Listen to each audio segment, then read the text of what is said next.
নমস্কার, আমি অ্যাস্ট্রোলজার মনীষা শাস্ত্রী বলছি।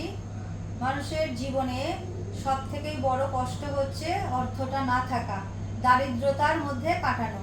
অনেক সময় দেখা যায় মানুষ প্রচুর পরিশ্রম করছে, নানান দিক থেকে অর্থ ইনকামের চেষ্টা করছে, কিন্তু দেখা যাচ্ছে যে যেরকম অর্থের দরকার হয় সেই রকমভাবে অর্থ কিন্তু ইনকাম করতে পারছে না, বা সেইভাবে কিন্তু তারা সেই জায়গায় পৌঁছতে পারছে না যেভাবে অর্থটাকে আনতে হবে। তা সেখানে দাঁড়িয়ে যদি আমাদের সেই রাশিচক্রটাকে দেখতে হয়, তাহলে রাশিচক্রের আর নবাংশ চক্রে যদি শনি গ্রহটা দুর্বলভাবে থাকে বা পাপ পীড়িত থাকে বা অশুভ কোনো নক্ষত্রে থাকে, সেখানে কিন্তু আমাদের এই অর্থ কষ্ট লাইফে আসবেই। তারপরেও যদি দেখা যায় যে আমাদের যে দ্বিতীয় পতি আর হচ্ছে একাদশ পতি যদি আমাদের অশুভ নক্ষত্রতে থাকে, তারপরেও যদি এরা ষষ্ঠ অষ্টম দ্বাদশের সাথে সম্পর্কযুক্ত করে, সেখানেও কিন্তু বলা যেতে পারে যে দারিদ্রতা বা অর্থ কষ্ট কিন্তু থাকবে।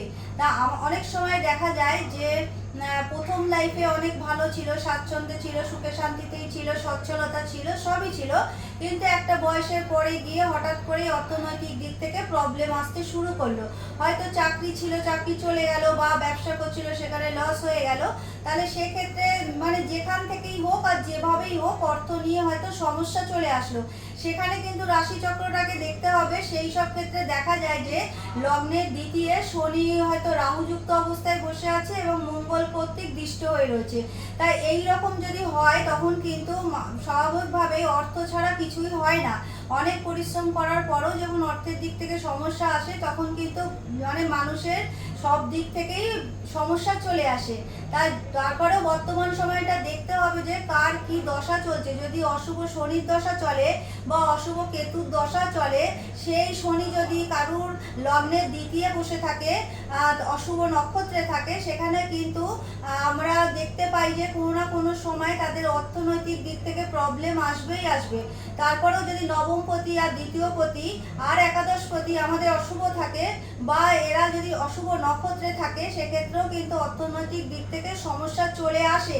অনেক সময় দেখা যায় যে প্রচুর পরিশ্রম করার পরও সেইভাবে অর্থ আসছে না। সেক্ষেত্রে আপনারা অবশ্যই 3টে কলা একদম প্রপার ইয়েলো কালার প্রত্যেক শনিবার সকালে আপনারা মন্দিরে এটা অবশ্যই দান মানে পুজো দিয়ে আসবেন, বা যে কোনো ধর্মস্থানে গিয়ে দিয়ে আসবেন।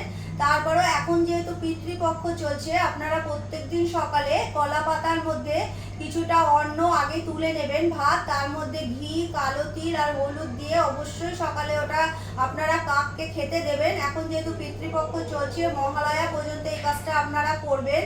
আর আপনারা করবেন একটা রুটি, আপনারা শনিবার সর্ষের তেল দিয়ে ভাজবেন, ভেজে কালো কুকুরকে খাওয়াবেন।